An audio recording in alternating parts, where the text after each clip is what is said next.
Have you ever noticed how the supposedly unbreakable rules of a culture seem to mysteriously bend or even completely disappear, depending on who's breaking them?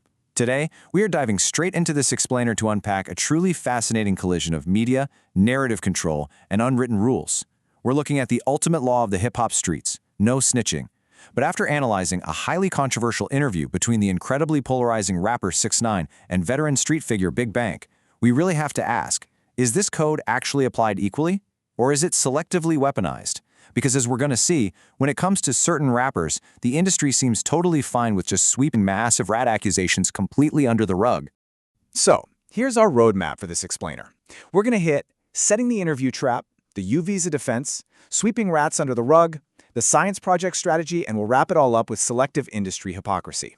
Section 1. Setting the interview trap, or the lined-up theory. The whole inciting incident here begins when veteran street figure Big Bank stepped way out of his usual comfort zone. And the crucial detail you've got to understand right off the bat is that 6ix9ine literally purchased the platform. According to commentators analyzing this whole setup, 6ix9ine paid Big Bank to sit down for the interview. Think about that for a second. This wasn't a standard media appearance. It was a high-stakes vulnerability trap. Commentators pointed out that 6ix9ine effectively lined Big Bank up. He used his money and his absolute greatest asset, his ability to just talk and antagonize, to get his lick back against the Atlanta rap scene. By essentially putting the host on his own payroll, 6ix9ine totally controlled the environment from the very first second. Section 2. The U-Visa defense. Weaponizing legal definitions. Now, let's look at how 6ix9ine methodically took down 21 Savage's street credibility. So, instead of relying on vague street rumors, which is what usually happens in these debates, 6ix9ine brought hard, documented definitions. He actually forced Big Bank to read the exact legal definition of a U-Visa out loud on camera. Specifically, that it's a U.S. immigration benefit for non-citizen victims of crimes who are, and this is the key phrase, helpful to law enforcement. Sources note that 21 Savage reportedly filed for this specific visa following a 2013 shooting incident to resolve his deportation proceedings.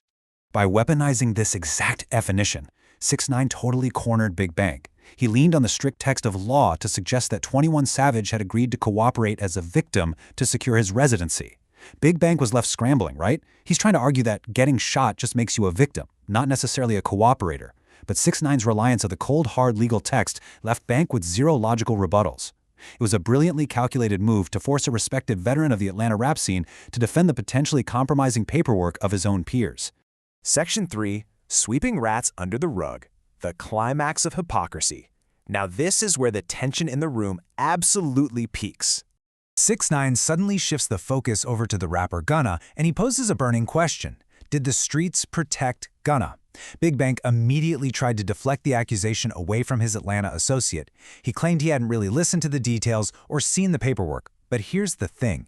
6ix9ine was waiting for this exact deflection. It was a total trap that led to a massive, undeniable gotcha moment. Because 6ix9ine came equipped with receipts.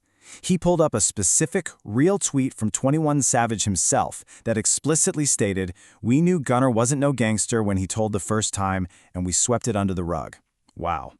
By presenting this undeniable piece of digital evidence, 6ix9ine forced Big Bank to completely abandon his denial and admit, right there on camera, that the streets did in fact know about the cooperation.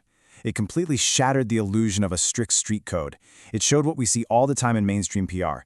Industry players actively choose what to ignore.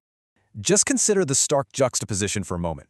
On one hand, you have 6ix9ine, labeled a rat, blacklisted, and endlessly antagonized by the industry, requiring him to basically wear the label like a badge of honor just to survive.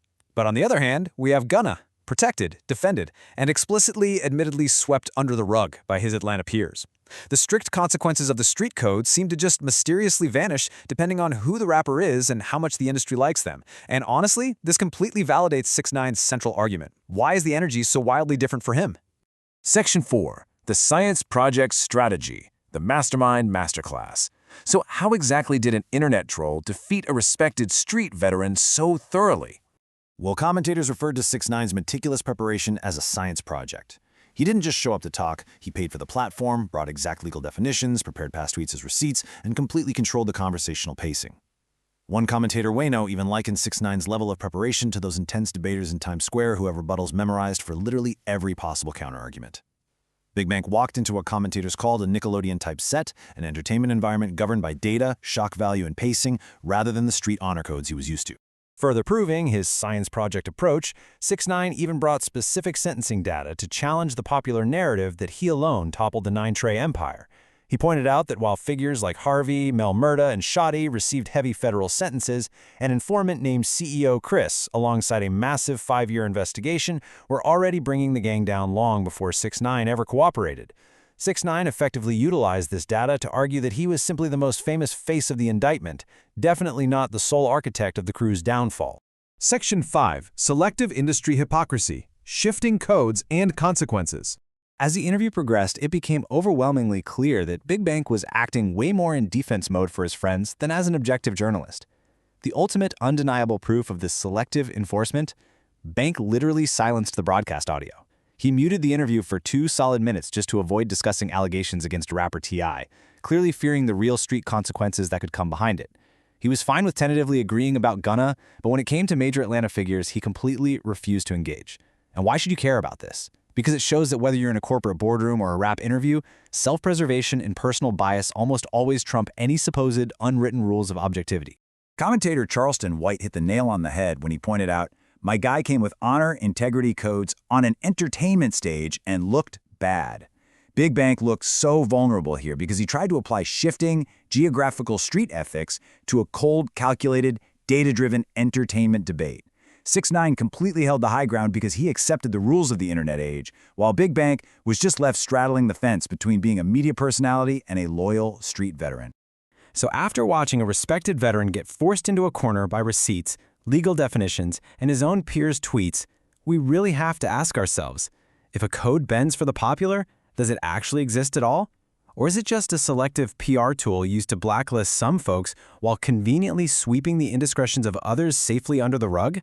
Thanks for exploring this explainer with me, and I'm going to leave you to ponder that double standard.